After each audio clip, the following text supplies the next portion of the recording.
ఎంజీరావు గారు 1947 నుంచి అంటే భారతదేశానికి స్వతంత్రం వచ్చిన నాటి నుంచి కూడా పాకిస్తాన్ ఏదో ఒక రూపంలో భారత్ను ఇబ్బంది పెట్టే ప్రయత్నం చేస్తోంది. 5 యుద్ధాలు 48, 65, 1999, 1971 కూడా ఉంది అండ్ 2025. ఈ 5 యుద్ధాల్లో పాకిస్తాన్ ఓడిపోయినప్పటికీ కూడా ఇప్పటికీ ఏదో రకంగా ఇబ్బంది పెట్టే ప్రయత్నం, కవింపు చర్యలు చేసే ప్రయత్నం చేస్తోంది. వీటి వెనుక మీరు చెప్తున్నట్టుగా బ్రిటిష్ అండ్ అమెరికాలు ఉన్నాయనేది స్పష్టం. మరి 2025 నాటికి అంటే ఇప్పటికీ మోదీ నాయకత్వంలో భారత్ ఆ పాక్ అనే ఒక ముళ్ళ కిరీటాన్ని, ఆ కుంపటిని అడ్డుకోగల శక్తిని సముపార్జించిందా మన దేశం అంటే ఏం చెప్తారు? ఎస్ అండి, 1947లో మనం పాకిస్తాన్ అనే ఒక కుంపటిని, ఒక ముళ్ళ కిరీటాన్ని ఈ శ్వేత జాతీయులు వైట్ రేస్ అయిన బ్రిటిషు, యునైటెడ్ స్టేట్స్ ఆఫ్ అమెరికాలో కుట్రపూరితంగా మన నెత్తిన మీద పెట్టినాయి.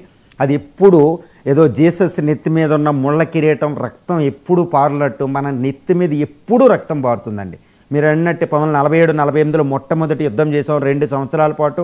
తర్వాత 1965 మనం విపత్కర పరిస్థితిలో ఉన్నప్పుడు చైనా మీద మనం దాడిని ఎదుర్కోలేని పక్షంలో అది 1965లో యుద్ధం చేసింది నెహ్రూ మరణానంతరం. రెండవ యుద్ధం. ఇక మూడవ యుద్ధం 1971లో ఇందిరా టైంలో అయ్యింది. ఘోరమైన యుద్ధం జరిగింది. అప్పుడు పాకిస్తాన్ మనం 2 ముక్కలు చేసినా మనకి రక్తపాతం, చాలా భయంకరమైన నష్టం జరిగింది. గుర్తుపెట్టుకోవాలి, ఆర్థికంగా అభివృద్ధి చెందవలసింది వెనకపడవలసి వచ్చింది. తర్వాత 1999లో 4వ యుద్ధం కార్గిల్ యుద్ధం వాజ్పేయి టైంలో జరిగింది వెనకాల వెన్నుపోటుతో. తర్వాత 2025లో మనకి 5వ యుద్ధం ఆపరేషన్ సింధూర్. దీంతోపాటు 1990లో మొదలైన ఈ క్రాస్ బోర్డర్ టెర్రరిజం, సీమాంతర ఉగ్రవాదం అనేది దారుణంగా 20-35 సంవత్సరాలుగా కొనసాగుతూనే ఉంది. ఇప్పుడు వరకే లక్షలాది మంది అటు ఇటు చనిపోవడం జరిగింది. ముఖ్యంగా కాశ్మీర్లో పండిట్లు మనం ఎంత దారుణంగా అక్కడ నుంచి బయటకు వచ్చారో చూడు. కాశ్మీర్ నిత్యం ఒక రక్తపాతం, ఒక బ్లడ్ షెట్ ఉంటుంది. దీంతోపాటు 1980లో ఖలిస్తాన్ అనే ఒక పెద్ద మూమెంటు పంజాబ్ని డివైడ్ చేయడానికి జరిగింది. ఎప్పుడు ఇండియాలో మత కలహాలు జరుగుతూ ఉంటాయి. ముంబై మీద బాంబు దాడులు అని, హైదరాబాద్ అని, ఇలా ఎప్పుడు పాకిస్తానీ టెర్రరిస్టులు ఇక్కడ ఏదో ఒక బాంబులు పెడుతూనే ఉంటారు. అంటే నిత్యం ఇండియాని వాళ్ళు నిత్యం రక్తపాతం తెప్పిస్తూ ఉంటారు. అంటే దాన్ని ఏమంటారంటే జియావుల్ హక్ మాటల్లో చెప్పాలంటే we will bleed India with 1000 cuts. 1000 సార్లు కట్ చేసి దాన్ని ఎప్పుడు రక్తం పారిస్తాం అంటాడు. ఇది ఎవడి వల్ల? బ్రిటిష్ వాడి వల్ల, అమెరికా వల్ల జరుగుతుంది. అందువల్ల ఇండియా నెత్తి మీద ఉన్న ఒక పెద్ద ముళ్ళ కిరీటం లాంటిది పాకిస్తాన్. దీన్ని వదిలించుకోవాలి. కానీ 2025 భారతదేశం అద్భుతమైన శక్తి పాఠవాలు కలిగి ఉందండి. ఈ శక్తి ఎంత అంటే ఈ ముళ్ళ కిరీటాన్ని పూర్తిగా తీసుకుని బంగాళాఖాతంలో మళ్ళీ అది బ్రిటిష్ అమెరికాల మధ్యలో ఉన్న అట్లాంటిక్ మహాసముద్రంలో ఇసిరేసేంత శక్తిని భారతదేశం సంపాదించుకుంది. ఇది చాలా ఇంపార్టెంట్. ఇప్పుడు 1947లో ఏ యుద్ధ సమయంలో కూడా భారతదేశానికి శక్తి లేదు. ఎందుకంటే బ్రిటన్ అమెరికాలు వెనకాల ఉన్నాయి. ఈరోజు బ్రిటన్ అమెరికాలు వెనకాల వచ్చిన భారతదేశం ముళ్ళ కిరీటాన్ని తీసేయగలదనమాట. ఎంత శక్తి అంటే ఈరోజు it is the 4th largest economy. ఇది $4.2 ట్రిలియన్ ఎకానమీ అండి. ఇది ఫాస్టెస్ట్ గ్రోయింగ్ ఎకానమీ. అంటే బ్రిటన్ కూడా మనం అధిగమించాం. మనల్ని ఎవడైతే వేలాడో వాళ్ళు ఇప్పుడు పెద్ద పెద్ద మెటల్ స్టీల్ అని వాళ్ళన్నీ మనం కొనేసాం. వాళ్ళ స్టీల్ కొనేసాం. మనం అక్కడున్న ల్యాండ్ లోవర్ వెహికల్నే కొనిపడేసాం.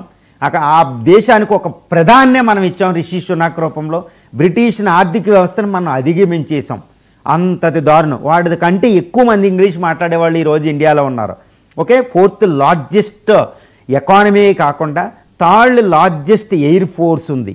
ఆ తర్వాత 4th లార్జెస్ట్ ఆర్మీ ఉంది.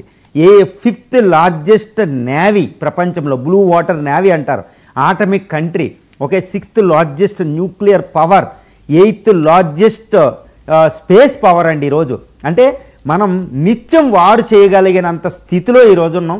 అది పుతిన్ మాటల్లో చెప్పాలంటే వ్లాడిమిర్ పుతిన్ ఒకరోజు ఒక మాట మాట్లాడుతూ ఒకటి అన్నాడు అనమాట.